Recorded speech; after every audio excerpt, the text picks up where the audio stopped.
Salam alaikum les sœurs. Aujourd'hui, je voudrais vous faire un témoignage concernant le travail que j'ai effectué en tant qu'interprète anglais-allemand dans une industrie.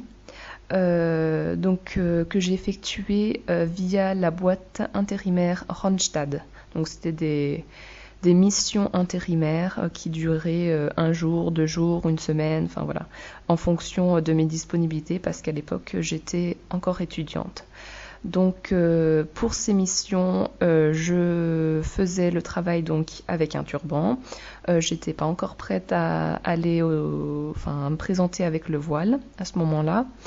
Ça me travaillait pas mal parce que je me présentais donc à la boîte intérimaire avec le turban et puis au travail aussi avec le turban et puis je me disais je pourrais très bien porter le voile, enfin voilà, je suis sûre que du coup il continuerait à me prendre, d'autant que voilà, une fois que la première mission était faite, il continuait à m'appeler vu que ça s'était très bien passé et du coup je me disais pourquoi je le mets pas tout simplement normalement.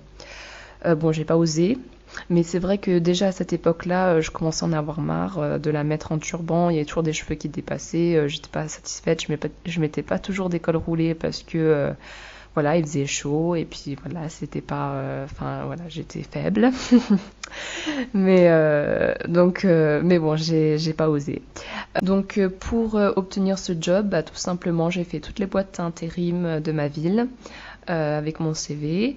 C'est vrai que, comme je disais, notre risque, il est écrit à l'avance, hein, donc quoi que l'on fasse, ce que Dieu a prévu pour nous sera effectif. Mais c'est vrai qu'on aime bien se rassurer en se disant, pour telle et telle raison, on m'a pris, etc. Donc c'est vrai que je me disais j'ai une compétence rare entre guillemets, je parle assez couramment des langues étrangères, ce que peut-être pas tout le monde a comme compétence. Donc quand je faisais le tour des boîtes intérim, je disais bien à chacun voilà mon CV, voilà ce que je cherche, j'ai des compétences en langue, donc si vous avez des choses à me proposer en langue, je suis preneuse. Donc voilà, comme ça, c'est vrai que pour l'employé, pour la personne des boîtes intérim, ils t'identifient assez rapidement avec un profil précis et quand ils ont des offres un peu spécifiques, ils peuvent parfois penser à toi en premier parce que t'es pas la énième personne qui veut faire le truc que tout le monde sait faire. Voilà. Donc pour les sœurs, quand vous avez des compétences comme ça, rares entre guillemets, même si elles sont pas si rares que ça, mais en tout cas mettez-les en avant. Voilà, vous savez utiliser un logiciel que pas tout le monde sait utiliser, même si c'est pas vous n'êtes pas perfectionné dedans, mais je sais pas si vous savez utiliser Excel mieux que plein de gens. Excel ça demande quand même des connaissances approfondies pour les usages un peu plus approfondis, mettez-le en avant parce que c'est vrai que pas tout le monde sait l'utiliser plus que son usage basique ou autre chose. Voilà, c'est juste pour vous donner quelques idées. Donc alhamdoulilah, très rapidement, donc quelques jours après avoir fait le tour des boîtes, Randstad me contacte pour faire une mission.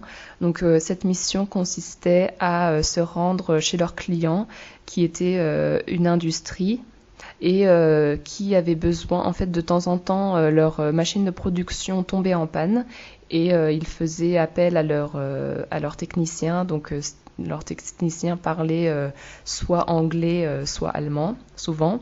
Donc ils avaient besoin de quelqu'un pour traduire en français parce que les techniciens français ne parlaient pas anglais et les personnes sur la ligne de production, pareil, ne parlaient pas anglais. En tout cas, il y avait personne dans la boîte qui avait une compétence assez développée en anglais pour pouvoir ensuite faire des formations auprès des personnes de la ligne de production qui avaient besoin de connaître un minimum comment marchaient les nouvelles machines, ni des techniciens qui avaient besoin donc de se comprendre entre eux.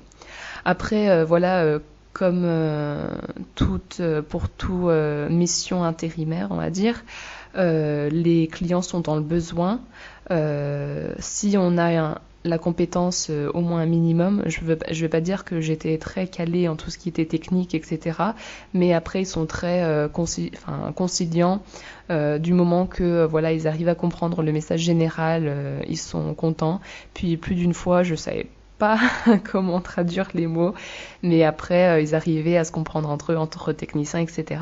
Enfin, c'est vrai que dans beaucoup de, enfin après je sais pas, moi c'était par rapport à ma mission, mais peut-être de façon générale, bon c'est après mon avis, je sais pas si c'est une réalité, vu que c'est de l'urgent en fait, on demande voilà, que une personne dans l'urgence, ils sont moins regardants. Voilà, même si vous n'avez pas spécialement, vous dites oh là là, j'ai pas la compétence ou quoi, bah quand même tentez. Enfin, vous savez jamais, vous pouvez toujours essayer un jour et puis si ça va pas, vous le dites. Mais au moins tentez le coup. Enfin, c'est important de faire au moins la cause, on va dire, un minimum. Et puis après, vous pourrez vous décider. De la même façon, par rapport au voile, en fait, maintenant, avec le recul, je me dis si jamais j'ai à refaire le tour des boîtes intérimaires, j'irai avec le voile parce que je me dis, voilà, ils sont dans l'urgence, ils ont des besoins rapides et si j'ai une compétence qu'ils ont besoin, bah ils me prendront, même si voilà, je porte un voile, on s'en fiche. C'est pas ça l'important en tout cas, je pense pour un client qui est dans l'urgence. Donc j'ai travaillé 1 an ou 2 avec eux. Comme je l'ai dit, c'est de l'intérimaire, donc c'était une semaine par-ci, un jour par-là, enfin voilà.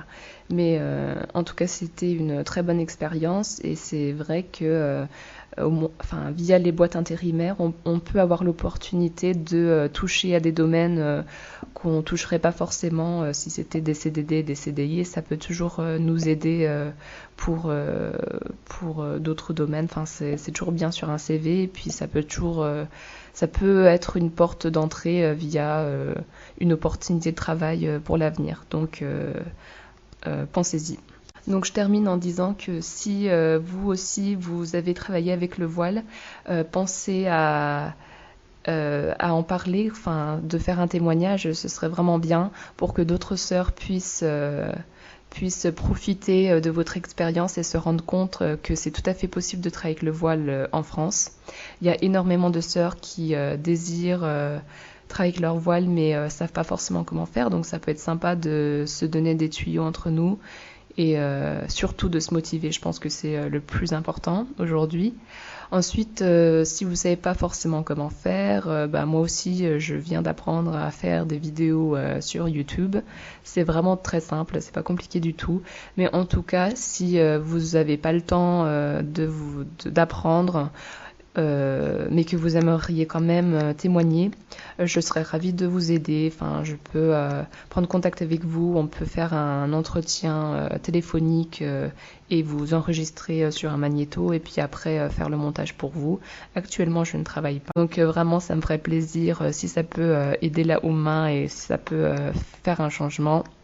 Voilà, je serais ravie de vous aider. Donc n'hésitez pas à me contacter via la chaîne Fais travailler ton voile sur YouTube. Barakallahu fikum.